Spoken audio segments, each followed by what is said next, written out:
श्रीमद् भागवत महापुराण स्कंद 8 अध्याय 4। श्री सुखदेव जी कहते हैं, परीक्षित, उस समय ब्रह्मा, शंकर आदि देवता, ऋषि और गंधर्व श्रीहरि भगवान के इस कर्म की प्रशंसा करने लगे। स्वर्ग में दुंदुभियां बजने लगी, गंधर्व नाचने गाने लगे, ऋषि चारण और सिद्धगण भगवान पुरुषोत्तम की स्तुति करने लगे। इधर वह ग्रह तुरंत ही परम आश्चर्य में दिव्य शरीर से संपन्न हो गया। यह ग्रह इसके पहले हुहु नाम का एक श्रेष्ठ गंधर्व था। देवल के शाप से उसे यह गति प्राप्त हुई थी। अब भगवान की कृपा से वह मुक्त हो गया। उसने सर्वेश्वर भगवान के चरणों में सिर रखकर प्रणाम किया। इसके बाद वह भगवान के सुयश का गान करने लगा। वास्तव में अविनाशी भगवान ही सर्वश्रेष्ठ कीर्ति से संपन्न है। उन्होंने गुण और मनोहर लीलाएं गान करने के योग्य हैं और भगवान के कृपा पूर्ण स्पर्श से उनके सारे ताप पाप नष्ट हो गए। उसने भगवान की परिक्रमा करके उनके चरणों में प्रणाम किया और सबके देखते ही देखते अपने लोक की यात्रा की। गजेंद्र भी भगवान का स्पर्श प्राप्त होते ही अज्ञान के बंधन से मुक्त हो गया। उसे भगवान का ही रूप प्राप्त हो गया। वह पीताम्बरधारी एवं चतुर्भुज बन गया। गजेंद्र पूर्व जन्म में द्रविड़ देश का पांडव वंशी राजा था। उनका नाम इंद्रद्युम्न था। वह भगवान का एक श्रेष्ठ उपासक एवं अत्यंत यशस्वी था। एक बार राजा इंद्र राजपाट छोड़कर मलय पर्वत पर रहने लगे थे। उन्होंने जटाएं बढ़ा ली थी और तपस्वी का वेश धारण कर लिया था। एक दिन स्नान के बाद पूजा के समय मन को एकाग्र करके एवं मौन होकर वे सर्वशक्तिमान भगवान की आराधना कर रहे थे। उसी समय दैव योग से परम यशस्वी अगस्त मुनि अपनी शिष्य मंडली के साथ वहां आ पहुंचे।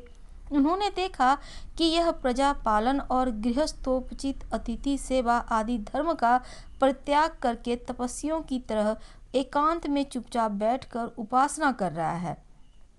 इसीलिए वे राजा इंद्रद्युम्न पर क्रुद्ध हो गए। उन्होंने राजा को यह श्राप दिया कि इस राजा ने गुरुजनों से भी शिक्षा नहीं ग्रहण की है, अभिमानवश परोपकार से निवृत्त होकर मनमानी कर रहा है, ब्राह्मणों का अपमान करने वाला यह हाथी के समान जड़ बुद्धि है, इसलिए इसे वही घोर अज्ञानमयी हाथी की योनि प्राप्त हो। श्री सुखदेव जी कहते हैं, परीक्षित, साप एवं वरदान देने में समर्थ अगस्त मुनि इस प्रकार साप देकर अपनी शिष्य मंडली के साथ वहां से चले गए। राजर्षि इंद्रद्युम्न ने यह समझकर संतोष किया कि यह मेरा प्रारब्ध ही था। इसके बाद आत्मा को विस्मृत करा देने वाली हाथी की योनि उन्हें प्राप्त हुई। परंतु भगवान की आराधना का ऐसा प्रभाव है कि हाथी होने पर भी उन्हें भगवान की स्मृति हो ही गई। भगवान श्री हरि ने इस प्रकार गजेंद्र का उद्धार करके उसे अपना पार्षद बना लिया। गंधर्व सिद्ध देवता उनकी इस लीला का गान करने लगे और वे पार्थ रूप गजेंद्र को साथ ले गरुड़ पर सवार होकर अपने अलौकिक धाम को चले गए। कुरुवंश शिरोमणि परीक्षित, मैंने भगवान श्री कृष्ण की महिमा तथा गजेंद्र के उद्धार की कथा तुम्हें सुना दी।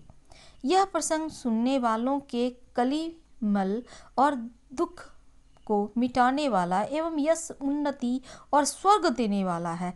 इसी से कल्याणकामी द्विजगण दुःस्वप्न आदि की शांति के लिए प्रातःकाल जगते ही पवित्र होकर इसका पाठ करते हैं। परीक्षित, गजेंद्र की स्तुति से प्रसन्न होकर सर्वव्यापक एवं सर्वभूत स्वरूप श्री हरि भगवान ने सब लोगों के सामने ही उसे यह बात कही थी।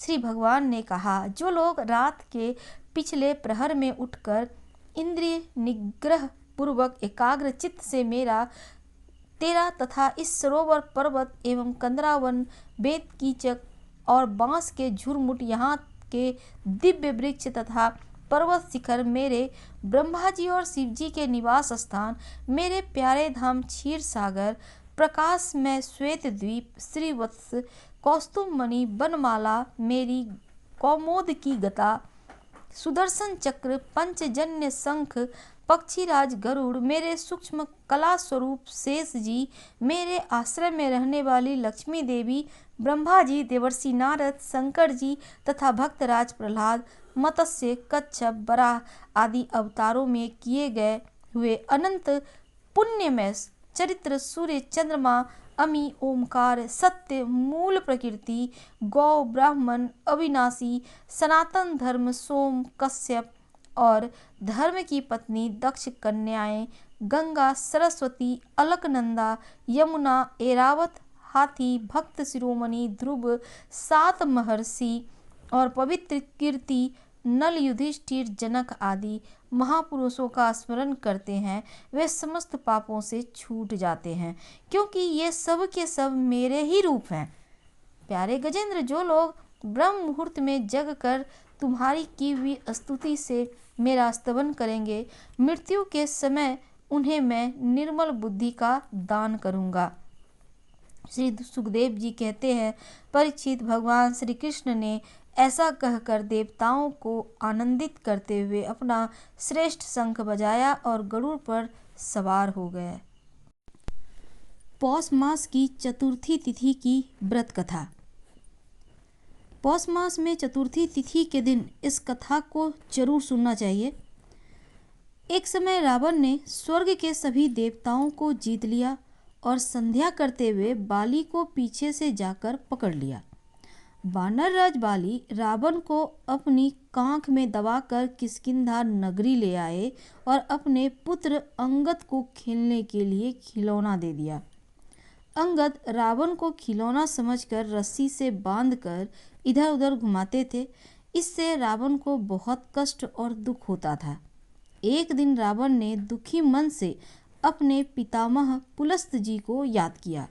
रावण की यह दशा देखकर पुलस्त जी ने विचारा कि रावण की यह दशा क्यों हुई। उन्होंने मन ही मन सोचा, अभिमान हो जाने पर देव, मनुष्य और असुर सभी की यही गति होती है। पुलस्त ऋषि ने रावण से पूछा कि तुमने मुझे क्यों याद किया है। रावण बोला, पितामह, मैं बहुत दुखी हूँ। ये नगरवासी मुझे धिक्कारते हैं और अब आप ही मेरी रक्षा करें। रावण की बात सुनकर पुलस्त जी बोले, रावण, तुम डरो नहीं, तुम इस बंधन से जल्द ही मुक्त हो जाओगे। तुम विघ्न विनाशक श्री गणेश जी का व्रत करो। पूर्व काल में वृत्तासुर की हत्या से छुटकारा पाने के लिए इंद्रदेव ने भी इस व्रत को किया था, इसीलिए तुम भी इस व्रत को करो। तब पिता की आज्ञानुसार रावण ने भक्तिपूर्वक इस व्रत को किया और बंधन रहित हो अपने राज्य को पुनः प्राप्त किया। मान्यता है, जो भी पौष मास की चतुर्थी पर इस व्रत को श्रद्धापूर्वक करता है, उसे सफलता जरूर मिलती है।